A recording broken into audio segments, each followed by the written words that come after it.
Good evening. I forgot to put myself in the live stream. I hope everybody's had a good day. It's Tuesday. Uh, I got a lot of stuff done today, and I just thought maybe I'd sit down tonight and have a glass of bourbon and share it with some of you guys. I hope everybody's had a good day. Ryan, glad you could make it. Fran, glad you could make it in here with us tonight. Oh boy, I hope everybody's had a good Valentine's Day. I know I did. I cooked my wife's favorite meal. And you'll get to see a video on that this week. I went ahead and made video today of the slot dogs with the homemade chili and pimento cheese. That's coming up. I'll publish that up later this week. I hope everybody else has had a good Valentine's Day. I know a lot of people eat out on Valentine's Day. My wife and I have given up on that. It's hard to get a table, even in the small town we live in the surrounding small towns. It's a bad night to eat out.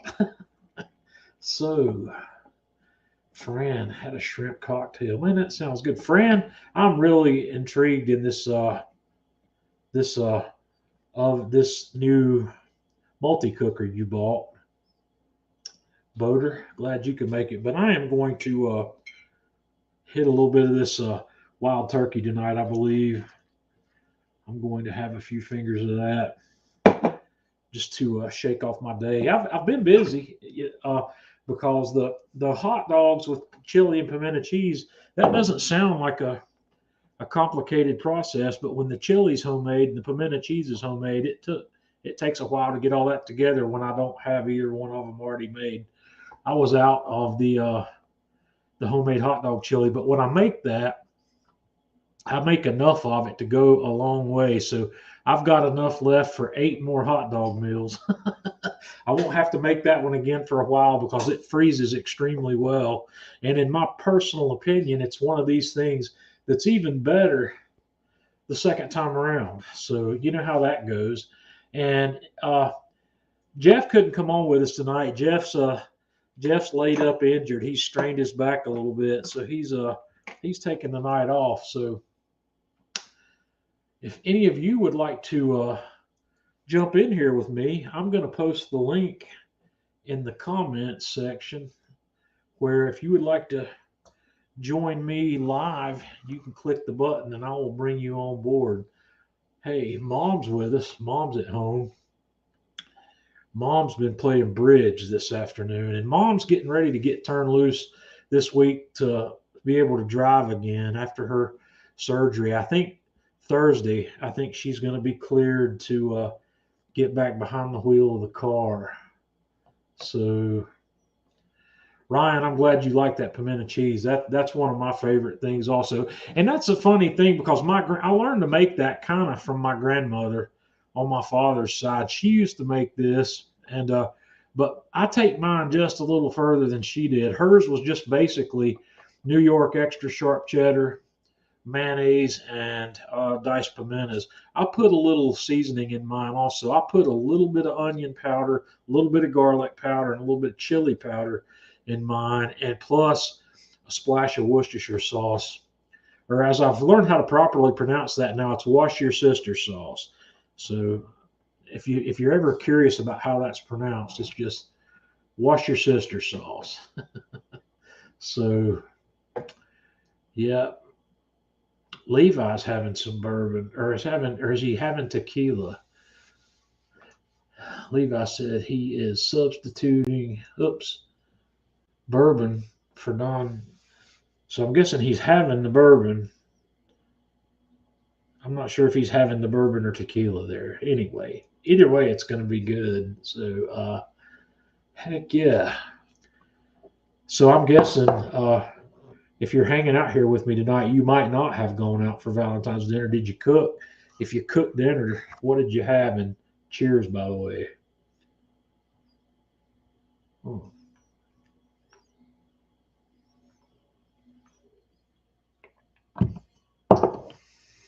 No bourbon in the house. Okay, he's having tequila. That'll work. This is good. I've been doing some investigating today. I've once again been toying with the idea of stopping doing the videos the way I do them. It's been difficult. I've got 23,500 subscribers on the YouTube channel, and when I publish a video, I struggle to get 500 views on it. So I'm really that discourages me. It does, and I know what the problem is. I just don't know how to overcome it at this point. When I stopped making videos way back to go exclusive with Kamado Joe, it killed my YouTube channel, and I don't know if I'm gonna be able to revive it or not. I've been publishing weekly content now for quite a while, and it doesn't seem to be improving my visibility in the YouTube sphere. So I get all kinds of interactivity and connection with people when I just post photographs on Facebook. I get more feedback and more commentary on a photograph or a series of photographs than I do videos. So I'm probably going to gravitate back toward that very soon. Let's see here. Brian did black and Chef Eric's black and filet. Yeah, that looked really good. That did look incredible. So, yeah, I know YouTube's pushing shorts. I've got to learn how to do the shorts and do them properly. I was talking to a friend of mine today who does shorts, and I'm trying to figure out if that's the route maybe I should go. I guess the attention span these days is not much longer than 60 seconds, and maybe not even that long. And that's why stuff like TikTok and the YouTube shorts are so popular. It's just uh, one of the things I don't know. Maybe I just need to get used to that. I like to publish a video that gives you everything you need to do what I'm doing, and these videos don't do that. I can't do that in 60 seconds. I can just give you the idea. Maybe people aren't really even interested in trying to make what I'm doing. I don't know. I'm trying to understand the viewer, and that's the problem. I haven't been able to figure that out. But when I look at the analytics on the videos on my YouTube channel, even the current stuff, even like I said, I've got 23,000 plus subscribers, and I rarely get more than 500 views on a video. And the average view time on those 500 views is approximately half of however long the video is. If it's an 8-minute video, there's an average view time of 4 minutes. So, Ryan, you don't. Making the full length videos is not that difficult the way I do it, but man, it's hard to get people to watch them. That's for sure.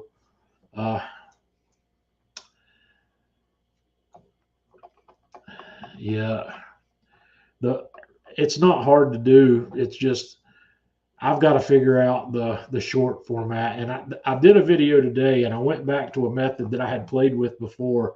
This video that I made today that I'll publish later this week is 3 minutes and 45 seconds long. It's the shortest video I've made in a long time. And in that 3 minutes and 45 seconds, I show you how to make my homemade chili, how to make my homemade pimento cheese, and the process of cooking these hot dogs and putting them together. So it's what I do when I do that video format is I sit down and do my little introduction right here, like I normally do. I say, hello, I'm John Setzler. This is with Man Cave Meals. We're going to do this. But then I just keep on talking in front of the camera, and I narrate everything that I'm going to do in the cook. And when I stop, I know how long my video is going to be. And then I just shoot video when I'm working, and I break that video into pieces to fit over the narration that I've already done. And that to me is the most reasonable way to keep the video in a short as possible format. There's a couple of drawbacks to doing it the way I do it because I don't write an outline. And if I forget to say something that needs to be said in the initial narration, it's hard to add it into the video. So you got to make sure you know what you're going to do before you do it when you're talking it out. So we'll see. I'm gonna play. I'm not a fan of the YouTube Shorts because, like I said, I mean they are short, but I just don't know how well I can demonstrate what I do. Maybe I can use the YouTube Shorts to push people to my Man Cave Meals Facebook page.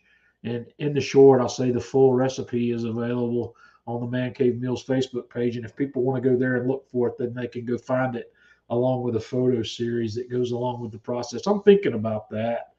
That might work. And then I can start pushing shorts to YouTube, and I could push the same shorts to TikTok and maybe build an audience. I don't know. We'll see. I just don't know what's working and what's not in today's video world. I like making the full feature video. So none of y'all want to come on live with me tonight. I'm gonna post the link again here in the comments. You should click that link on your phone, your laptop, or whatever you got that's got a webcam and jump in here with me.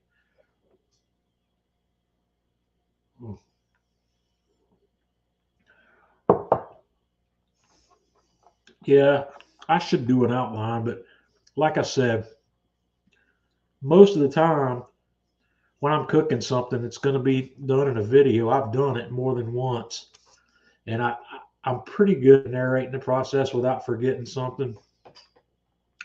It also doesn't give me any leeway if I want to change something after I've said what I'm going to do. So that means I kind of have to stick with the game plan. But this particular recipe was easy. It was there's not a lot of ingredients and not a lot of process. It's really quick and straightforward. So heck yeah.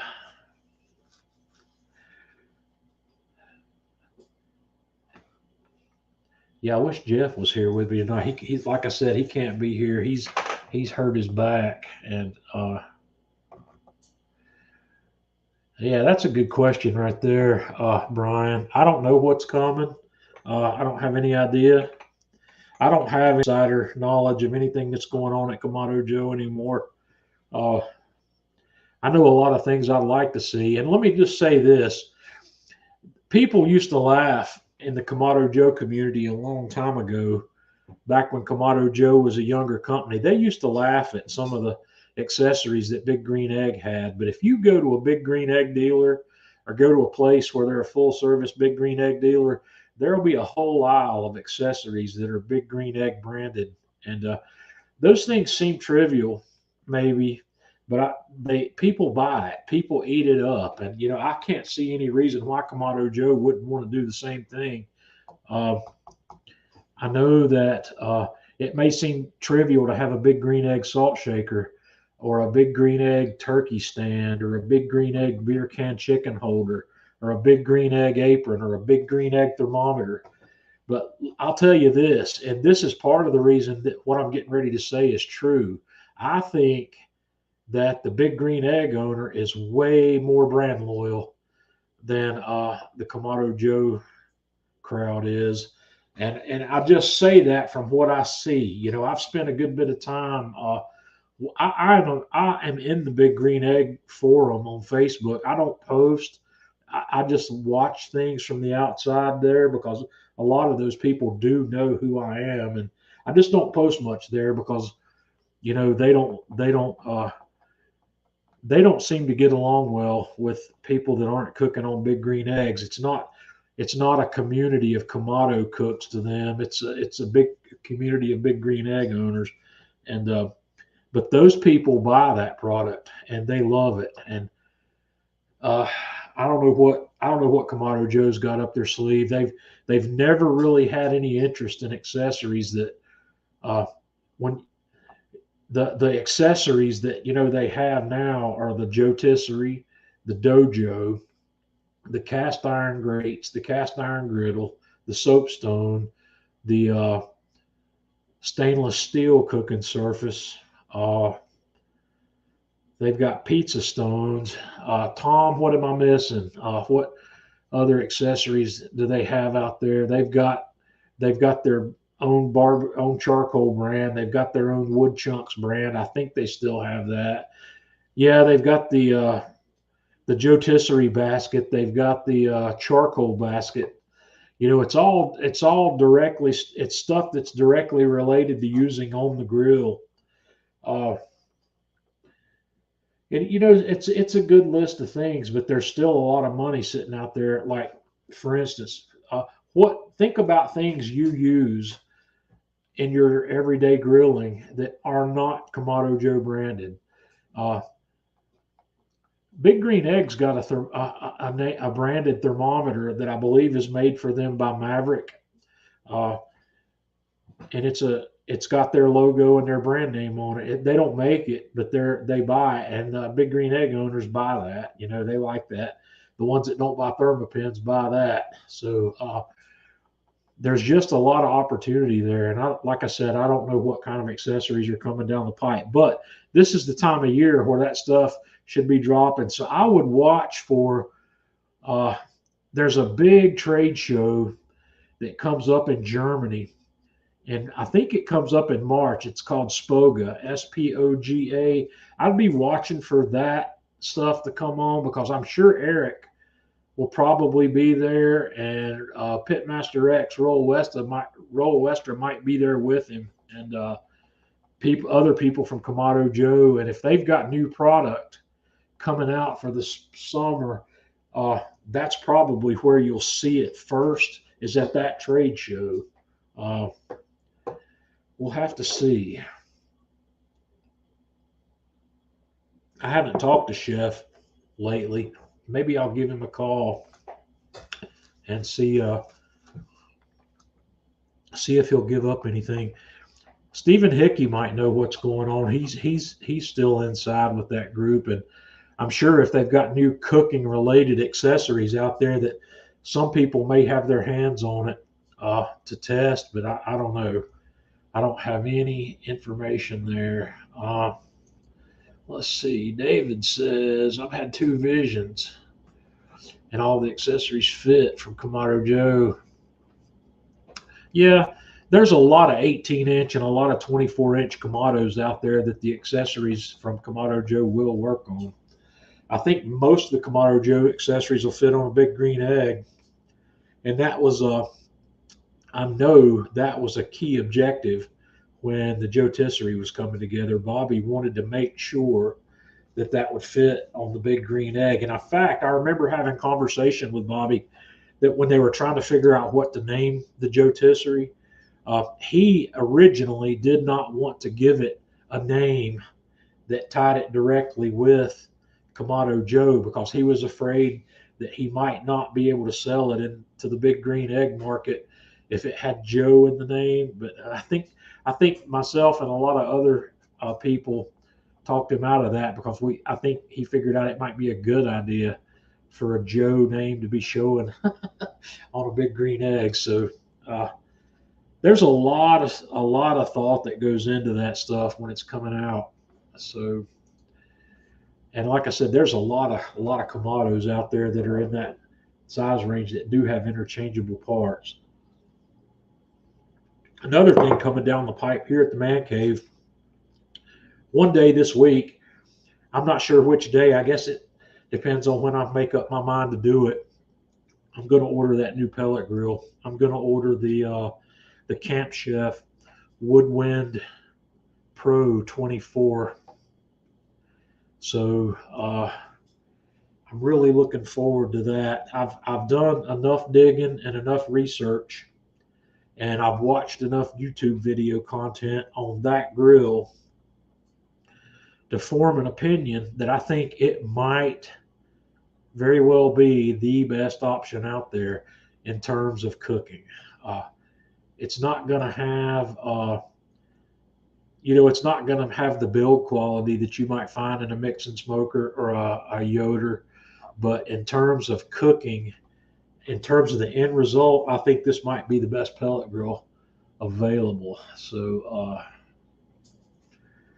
we'll see what happens. I'll keep you up to date on that. Tyson, I'm glad you're enjoying the channel from New Zealand. Excellent. Yeah, that's one of the fun things about doing YouTube is we have an audience that's not just in my neighborhood. It's kind of entertaining in itself to see where your viewers are watching from, and we have viewers all over the world on Man Cave Meals for sure. There's a huge barbecue community in Australia and New Zealand. That surprised me. I don't know why. I would have thought that there might not have been, but I was amazed when I didn't realize this until I got associated with Kamado Joe, and Bobby was telling me about the Australian market and how big it is. So yeah, that's glad to have you on board with us. Uh,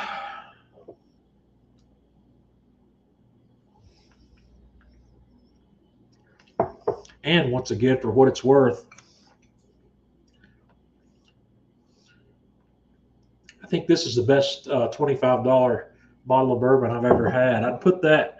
This is the first one of those I've bought. I actually like this better than some of the more expensive stuff I've had. And last week, if you were here with me for the live stream, I had the rare breed, which is right there. It's the barrel strength version of this same bourbon. It's pretty good. So I'm really looking forward to the Camp Chef pellet grill. And when I get that grill, I'm going to do the same kind of video I always do, which will be a walk around demo of the feature set. And I'm going to discuss the things that grill has and does that sold me on it. When I first started talking about bringing another pellet grill here, I wanted to buy one in the sub $1,000 price range. And I found two in the sub $1,000 price range that I was willing to buy. One of them was, or both of them were $8.99.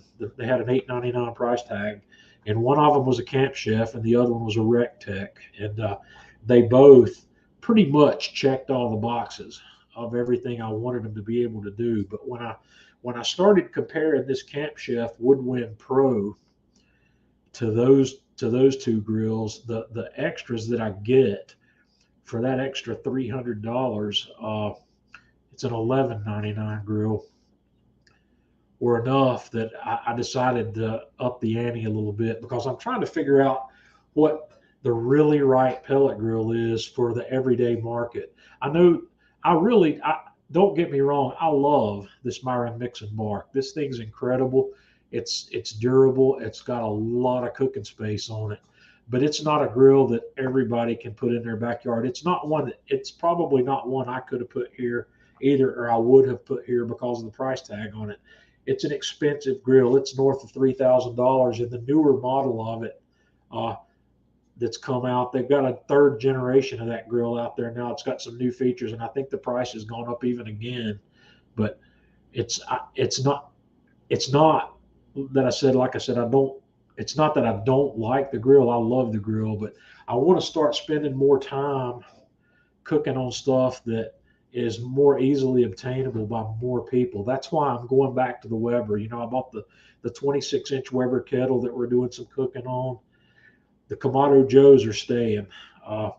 I'm getting rid of my PK grill, and I kind of hate that. That's a wonderful grill, but it's expensive for what it is. That's not that one's leaving, and I think the primary cooking I'm going to be doing from here on out is going to be on the Kamado Joe, the Weber, and the new Camp Chef pellet grill. This Camp Chef, one of the things I love about it so much is it has an optional side table. It's got a right-handed side table that comes with it, but there's an upgraded side table you can buy for this thing that's modular, and they call it the Sidekick. And basically what it is, it's a side table that's got a 30,000 BT, I think it's a 30,000 BTU propane burner on it, where you can use it as a stove. And there are some features that come with it. I don't know how it breaks down modularly into what you have to buy, but it's got a griddle option that goes over that. It's got what they call a smoke or a sear box option that goes on top of that. There's just several features that you can get to go along with that. And I'm not going to get that initially. I might buy it down the road because I really think having that on the side of the pellet grill solves every problem that a pellet grill has. And my main thing, and some of you who have pellet grills know that the searing is where pellet grills struggle. And there's a lot of pellet grills out there that have feature sets that allow you to do some searing by moving the deflector plate around. But I also know from experience on one of the ones I've had, it makes a mess in the bottom of the grill. It's difficult to clean up if you've got stuff dripping directly into the bottom of your pellet grill. So this option I think is going to solve that. And I really like the griddle option because then you can sear on a griddle. I prefer searing on a flat surface to a grill anyway. It's a quicker process, and I like having that nice crust all the way across the meat. Uh, PK's a grill that Levi wanted. Yeah, I've had a handful of grills in my day and time I've gotten rid of that I regretted getting rid of them after everything was said and done. So I had a lot of grills through here. And one of the ones I think that I wish I had kept was the very first smoker I bought, which was the 18-inch Weber Smoky Mountain. Because I don't know how many times I've walked by those things and almost bought one and brought it home. Because that's what I was smoking on before I got my first Kamado, which was the Acorn. Uh, and it's a great smoker to learn on because if you use that smoker the way it's designed to be used, it will not run away from you. It will not. The temperature will stay at 250 degrees, and it's really hard to mess it up. So Tom says I need to get a Blackstone, and I guess Tom's talking about a griddle. Uh, I don't know. I had a small griddle. I had a small Blackstone here for a while. I think it was the 24-inch two burner model, and I played with it for a while, and I just couldn't get interested in cooking much on it. I just couldn't get excited about cooking on a griddle. I don't know. Maybe I didn't give it a fair shake. And I guess also, Tom, one of the reasons that I didn't do a lot on that one is because when I had that, I was doing Atlanta Grill Company stuff, and I couldn't do that. I couldn't make video content on that while I was doing Atlanta Grill Company stuff because Atlanta Grill Company didn't sell that, and the griddles that Atlanta Grill Company did sell were out of my league as well. Those I can't remember what the brand name of those planchas that they sell at Atlanta Grill Company are, but they're crazy expensive. And that reminds me, I was on Atlanta Grill Company's website today, and it's the first time I've been on it in a few weeks maybe, but they've got a new website. It looks like it's been totally redone. Uh, I was setting up to cook these hot dogs out here today, and my fireboard ambient temperature probe's gone bad on me. I lit the grill and came back inside, and then I brought it up on my PC to figure out what the temperature was, and it had been running for 20 or 30 minutes, and it still said it was 70 degrees. So I went out there to look. I knew my fire hadn't gone out. The grill was up to 325 degrees, and the fan was still running wide open. And it turns out it looks like my ambient temperature probe has finally bit the dust, and I'm not sad about that really because I've gotten a lot of miles out of that probe. So I ordered another one through Atlanta Grill Company today because and man, I had to run my grill today with no computer controller. Can you believe that? That was a shock to the system. But I was wanting to cook at 450 today because that's where I like to do these slot dogs at 450. It's a perfect temperature to do a 10-minute cook on a hot dog, and then put my hot dogs together with pimento cheese, set them on a rack, put them back in the grill for 5 more minutes at 450 to melt that pimento cheese and lightly toast that bun. And it's just perfect. So yeah, today I had to run my grill without the help of a computer. but I remembered how to do it. So I guess I've done that enough. So yeah. I know there's a lot of griddle fans out here. Maybe, and I guess several months back, guys, I looked at a griddle and I was thinking about it, and I looked at a lot of griddles, and the one that I saw that impressed me the most was this. I think it was called a Loco griddle, and it had electronic thermostats on it where you could dial in whatever temperature you wanted across four temperature zones. And Tyson, I do still have the PK Go. It's for sale, but I still have it. Uh, I'm gonna get rid of that and go back. And I'm gonna miss that one. That's a really nice grill. I've got the griddle that goes with it, and got the flip kit, and got the whole works. I bought that as soon as PK released it, and yes, I paid for that. But I'm going to get rid of that, and I'm going to replace it with one of the small Webers. I haven't made up my mind if I'm going to get another Weber Go Anywhere, or if I'm going to get the Weber Jumbo Joe, which is a 18-inch portable charcoal grill. Uh, and yeah, the PK is really nice. The only thing that's a little bit difficult sometimes about the PK is it is heavy. It's not lightweight by any means. It's stout, and part of what makes it heavy is it's got cast iron. The cooking grates in it are cast iron, and that's got some weight to it. So yeah, David, I'm excited about this too, and I've got several. I know two of my close friends are waiting for my review on that as well. I've got two people that are considering that. They're holding off until I do something with it. So uh, yeah, yeah, the Go Anywhere. I got the Go. I was one of the first people on YouTube to make video on the Go Anywhere because as soon as Atlanta Grill Company got it, I ordered it. I had it on my doorstep 2 days after they got it in stock. So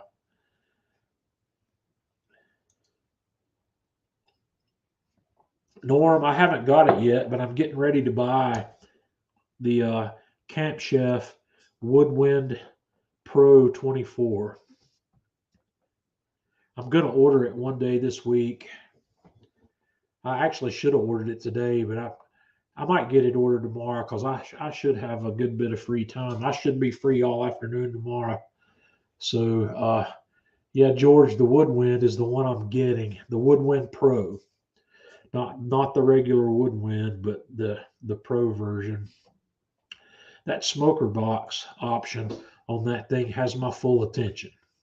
I've watched a good bit of video content where people have that and they're demonstrating the results, and I am totally stoked by what I've seen coming off of that grill. And Tyson the Bubba Keg, that's one I would love to have. I've seen that, and one of the things that fascinates me about that is how airtight that is, and how easily you can change the temperature in that grill just by tweaking the vents. It's got a lot of the same cooking properties that the char grill or Acorn has, but the fantastic thing about the Bubba Keg is it seals up airtight. You don't have air leaks in that thing that let the temperature run away with you like the char griller does right out of the box. So I saw James Mack from Smoking Dad Barbecue do something that I never thought to do when I had my Acorn. He put some gasket material around the base and the ash pan, and that seems to solve that problem on the Acorn. I'll have to ask him if it's still working the way he was, uh, and see if that comes up. And once again, guys, if any of you guys want to jump in here with me on screen, I just posted the link where you can do that in the chat window here. I'd love to have you come on with me. Because, like I said, Brother Jeff couldn't make it in here tonight.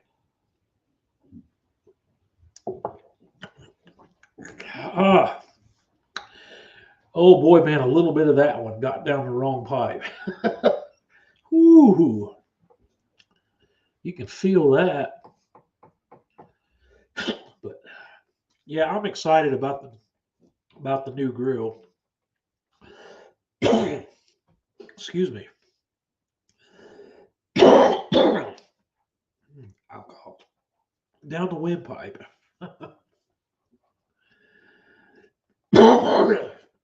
Yes, it does. Let's see. What's the question here? I have, and let me tell you, if you go back far enough on the Man Cave Meals YouTube channel, I had the original version of that, and I can't really determine if that new version has any features that the old one didn't have in terms of cooking.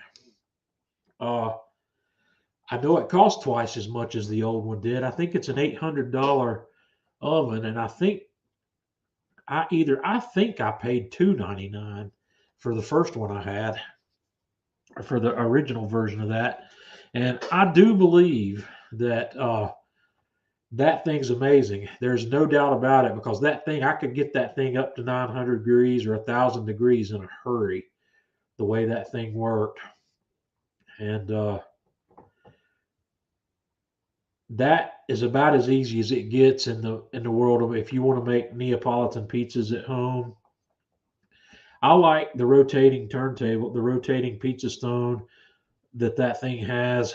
Uh,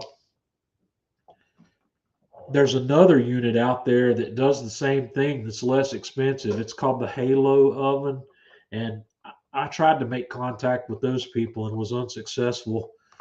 I think the Halo is in the $500 range, and uh, but it has a turntable, and I think the cooking properties on the Halo might be a little better than the Blackstone, because I think, if I remember correctly, I think you have the Halo has flames across the top, and it's got an infrared burner underneath that heats the stone from the bottom. Uh, I don't know if the heat configuration has changed on the Blackstone or not. So it's really curious. I'll have to look at it a little deeper. Tom Horseman did a couple of reviews and demos on that. And no, George, I'm not having that bottled in bond tonight. Tonight we're having the Wild Turkey 101 tonight. I actually don't tell anybody, but I had a little bit of the Dickel 101, or the Dickel bottled in bond, last night, and I'm trying to decide if I like it. It presented with a weird flavor for me. I want to try it again in a couple of days and see if I have the same flavor experience with that I had before, because uh, I didn't like what I had. Uh, what's the best beginner bourbon to get? Well, uh, let's see. I would probably recommend, on my limited experience, I would start out with maybe the Elijah Craig small batch. That'd be a good starting point. I would consider Jack Daniel's Old Number 7 or the Gentleman Jack. And I'll tell you the same thing that the guy told me that got me interested in learning to taste bourbon. Uh, what you start out with so much doesn't really matter, because you need to spend a couple of weeks tasting a very small amount of bourbon or whiskey every day. Like, I'm talking maybe a half an ounce taste. And what you got to do is you got to put that half an ounce in your mouth and hold it in your mouth and move it around in your mouth and keep it in your mouth until the alcohol sting goes away. Because when that happens, then the flavors are going to open up, where you can start to taste the nuances of the flavors of that particular bourbon. But don't buy, I wouldn't buy anything that would be considered a good or a high end bourbon until you get beyond the point of having that alcohol sting right away. After you've been tasting it for a while, after you've been drinking it, you can sit down, and that first sip, you'll taste some alcohol and you'll feel a little bit, but it won't be an overpowering situation that covers up the flavors of what you're trying to taste. And I would work, I would probably start with something in the 80 to 90 proof range, which is the bottom end of most whiskey and bourbon. I think the Jack Daniels Old Number 7, the Black Label stuff, and the Gentleman Jack are both bottled at 80 proof. The Elijah Craig's bottled at 92 proof. Larceny would be another good one. That's a wheated bourbon, and it's really smooth. Somebody help me out here with James says Jack is king, and I'm a big fan of some Jack Daniel's stuff. Up here behind me, I've got several bottles. One of my overall favorites is the Jack Daniel's Single Barrel Select, and I'm really becoming fond of that Jack Daniel's Black Label bottled in bond also. So it's really good. And Norm, I've had both of the Masterbuilt Gravity feeds. I've had the small one and the large one. I haven't had the middle one. Jeff's got the middle one now. He really likes it. And I've told people over and over again, out of everything I've cooked on, those things produce the best flavor. I'm not going to lie about that. The only thing I don't like about those Masterbuilt Gravity feeds is they're not built well. They're not durable, and they're not going to be around for the long run. You're gonna, if you're an avid cook, like most of you are, I would expect 4 to 5 years max out of that thing before, and maybe even less if it's sitting out in the rain. I don't know. I don't think that thing's going to let a lot of water in, but I don't know how long the internal components of that thing are going to last before they rust out. So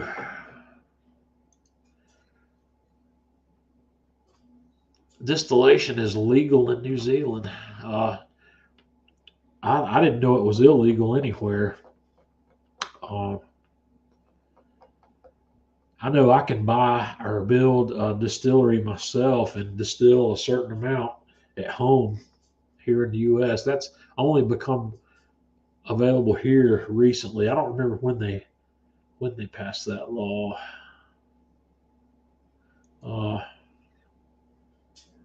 Holster. I'm not sure what holster is. That's the reason in terms of bottom end, if you're talking about bourbon, that's why I have this Wild Turkey. I saw a guy that I follow on YouTube do a review on it. He rated it higher in his review than he rated a lot of other stuff. I think that's what just made me go decide to get it. When I went to my local liquor store down the road here, those guys have gotten to know me over the last couple of years because I'm in there once a week. I don't always buy something, but usually when I buy something, I'm spending $50 at a time in there at a minimum usually. And when I walked up to the counter with that, he wanted to know why I was buying the Wild Turkey, and I told him. And he said, well, if you want a cheap bottle of bourbon that's really good, you need to get that old Granddad bottled in bond, because it was only $19, and I bought that as well. And it's okay. I don't think it's something I'm going to want to drink neat like I do most of the time, but I'm going to probably relegate that particular bottle to cooking. Hey, Brent, glad you could make it. Heck yeah. Al, glad you could make it in. Al's guys, his YouTube channel, you need to check him out. I just checked in briefly on his live stream a little bit while I was waiting to come live myself. And he goes live on his YouTube channel, and plus he makes a lot of interesting cooking videos. So definitely check out Al Lunacy on YouTube. Glad you could make it in here with us tonight. I was telling him about my pimento cheese. I made a video of that cook of the pimento cheese and homemade chili hot dogs. So that's coming up later this week. And heck yeah.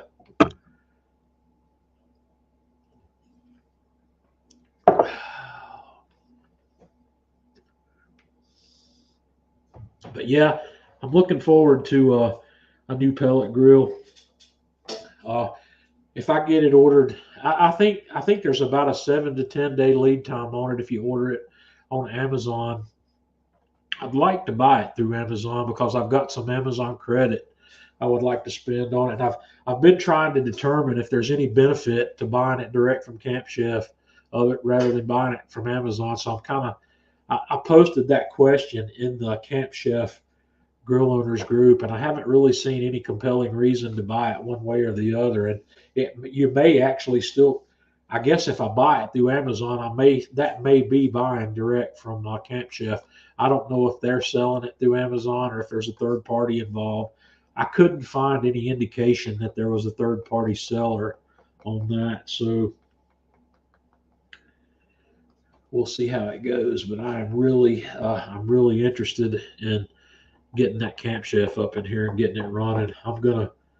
That's gonna become, once I have that, it's probably gonna become my main grill for a while for anything but direct grilling, and we'll see how it pans out.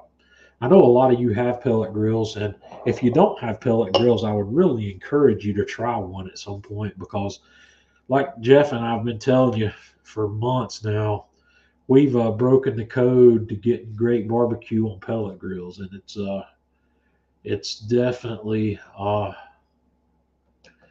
Boater, glad you could be with us. Uh, it's definitely capable of producing great barbecue. And part of the thing is some of the better ones, when you can run it steadily at 200 degrees or 190 degrees, that's where you're getting some really, really great quality smoke on these things. These butts and briskets that I do, where I put it on at 200 degrees overnight for 12 hours, that makes barbecue that's got as smoky a flavor as anything else I've ever cooked on. And then I ramp the temperature up and finish it off. So my butts and my briskets are all done in roughly 14 hours, give or take a half an hour. I can set the clock by how long it takes me to cook a butt. I know when it's going to be done, and I like to put it on at 10 o'clock at night, and usually by 10 o'clock or 11 o'clock in the morning, I'm ramping the temperature up, and it's always done by no later than 1 or 2. And that's plenty of time. It's the perfect amount of time to throw it in the cooler and rest it before an evening meal. So, yeah. James says pellet grills can produce great barbecue. They can. And I think there's a couple of baselines that you have to look at when you're going to buy a pellet grill. There's a couple of features that I think are requirements if you want a good one. And number one is the PID controller. I think you need that computerized controller rather than the old Traeger style where you've got a dial where you set it to the temperature you want. They just they're not quite as reliable in terms of temperature. They work fine, but those don't have Wi-Fi control. And I know I've said over and over again, Wi-Fi controls something I don't particularly care for. I think it's an unnecessary item that runs the price of the grill up, and I don't need to. When I'm cooking, I'm cooking. I don't have kids. I'm not going to a soccer game. I'm not going to need to go to the grocery store and know what my cooking temperature is while I'm at the grocery store. I've cooked enough meat that I know about what time it's going to come off and what time I need to be home to deal with it. And when I'm cooking, I like to be at home. I don't want to be somewhere else. I mean, that's just part of the experience. I'm not such a busy person that I don't have time to cook. Barbecue, cooking on these grills is part of my me time. I like to hang out there on my deck. I like to have a glass in one hand and a spatula or tongs in the other one. So you won't find me going to the mall or going to the grocery store or going anywhere else where I'm going to be dependent on an alarm in my pocket to tell me that it's time to take my meat off the grill. Typically, when I'm cooking, let's say a butt or a brisket, when I hit 195 degrees internal, I'm usually monitoring it with a temperature probe. That's when I pull the temperature probe out, is when I hit that point. And I don't look at the temperature anymore. I don't want to be tempted to take that meat off when it hits a certain temperature. At 195, I'll check it for the first time because there are some rare cases where that meat might be ready then. There's not very many, but it's happened. And I check it every 30 minutes after I hit 195 degrees. And when it's tender everywhere I want it to be tender, that's when I take it off. And typically the temperature, the internal temperature of the meat when I pull it off is typically somewhere 205, 208 on a butt. Briskets don't typically go quite that high before they're ready to come off. And I don't know, briskets are a different animal. And that's hopefully one of the first, if not, in fact, the first thing, it'll be the second thing. The first thing I'll cook on that Camp Chef when I get it's a pork butt, but the next thing I want to cook on it, I'm going to go get one of these F1 Wagyu briskets from this local place that sells F1 Wagyu beef. It's a local farm. So yeah, Norm Probe Tender, that's the key. And if you're looking at a thermometer, you're never going to know what probe tender is. And that's the biggest failure I see in learning to barbecue is letting a thermometer tell you when to take the meat off. And I've cooked so many pork butts that I can tell you different stories. I can tell you where a pork butt's going to come off where it's not going to go over 190 degrees. You can cook the pork butt at 190 degrees for the entire cook. And because of that, it's never going to get over 190. But it's going to get ready. It's going to get tender. It's just going to take it a little while. It's going to take it 20 hours probably, 22 hours maybe, even to get fully tender at 190. But it'll get there. I've had pork butts come off at 195. I've had pork butts come off at all various temperatures, but most of them, 19 out of 20 of them, are well over 200 degrees when they're ready to come off. But I don't pull mine off at a temperature because you're fooling yourself if you say it's going to carry over cook and it's going to get to where I need it to be, because it's just not the case. You will not have an excessive amount of carryover cooking when you're cooking at 225 or 250. There just won't be a whole lot of it. And that's maybe something else that'd be video worthy. Maybe one day I'll cook a butt and I'll pull it off and I'll leave a temperature probe in it and we'll watch the carryover cooking. I think that might be a good demo. How many people here think that you're going to get that extra 10 degrees on a pork butt when you pull it off? I miss that, Brian. And if I'd have known that, I was at Food Lion earlier today. I should have looked because I still need to get a couple more. And Norm, my favorite method for a prime rib's 250 for the whole cook. I season my meat 12 to 24 hours before I put it on 250. I put a temperature probe in it, and when that temperature probe hits about 122, I pull it off. I double wrap it in foil and rest it for at least 20 minutes, 30 minutes maybe, and that guy's ready. There's no reverse sear on my prime rib. I get a decent enough crust on the outside at 250 that I'm happy with it. I don't feel like I need to do it. And plus, I like to put seasonings on the outside of mine that will char if you sear them, and they don't taste good when they're burnt. So, yeah, Brian, that's exactly what happens. It's not just barbecue channels. It's in the YouTube or the Facebook forums also. They'll say, cook it till pull it at 202 or pull it at 200 or pull it at 195 or pull it at 203. And occasionally that'll be right, but a lot of times it won't be. Sometimes I wonder if people ever get to experience what a perfect pork butt's like. If they're pulling it at a specific temperature every time, they may or may not be. So, oh boy. So I hope everybody's got a good week. Norm, it's a guide. It's 200 to 205. If people are dead set on having a finishing temperature, I'll tell them 205 because that'll be right many more times than 200 will. And if they ask me for a temperature, I say you can't hold that against me if that doesn't work. Yeah, but I don't know. Maybe it's men or maybe it's barbecue cooks. They want to have that cookie cutter template. They want to know. They don't want any variables that they don't have control of. And tenderness, probe tenderness, is one of those variables that if you don't know what it is, you don't know how to deal with it. And it's easy to pull a butt off and still have a big hard spot in the middle of it. When you're cooking that pork butt, that scapula bone, that's in there is flat. You know, when you pull it out, you've got that flat bone. It's got that ridge on one side of it. Well, that bone's laying in that pork butt like this when it's on the grill, and that meat above the scapula is the last part of that to become tender. So when I put my temperature probe in, I put it in at an angle and I put it all the way down to the bone until I feel it hit the bone, and then I pull it back about a quarter of an inch.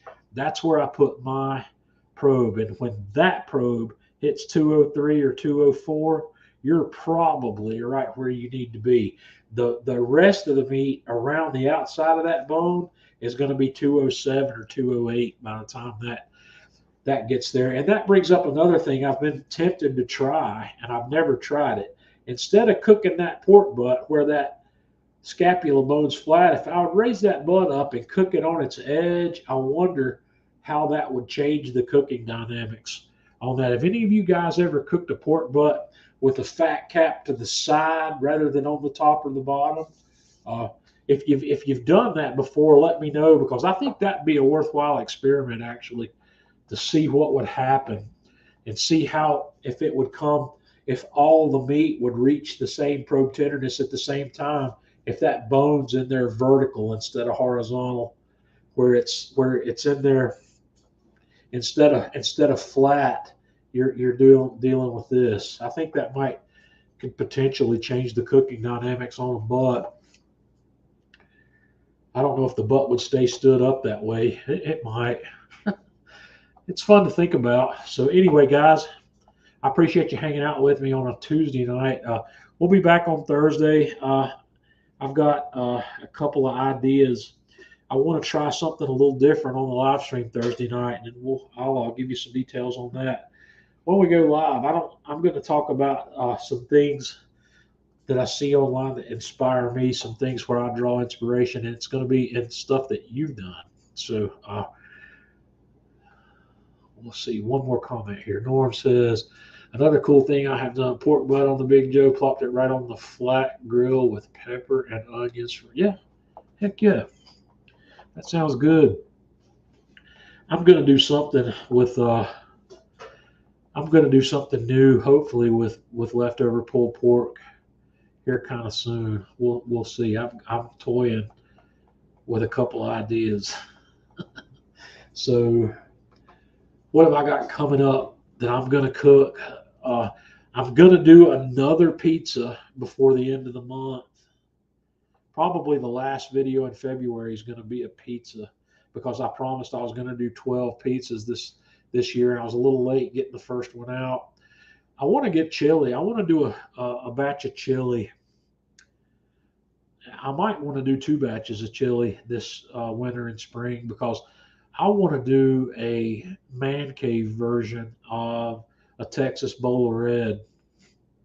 I've not done that before, and I'm going to call it a man cave version of it, because I want to do some things to that Texas bowl of red that would not that would be frowned upon by Texas people. So, but I want to make it my way. There's certain things you don't put in Texas chili, and there's certain things you don't put in Texas red chili, and we're gonna have a little fun with that. So, guys, anyway, y'all have a good rest of the week. I hope you can hang out with me Thursday night. So until then, y'all have a good evening.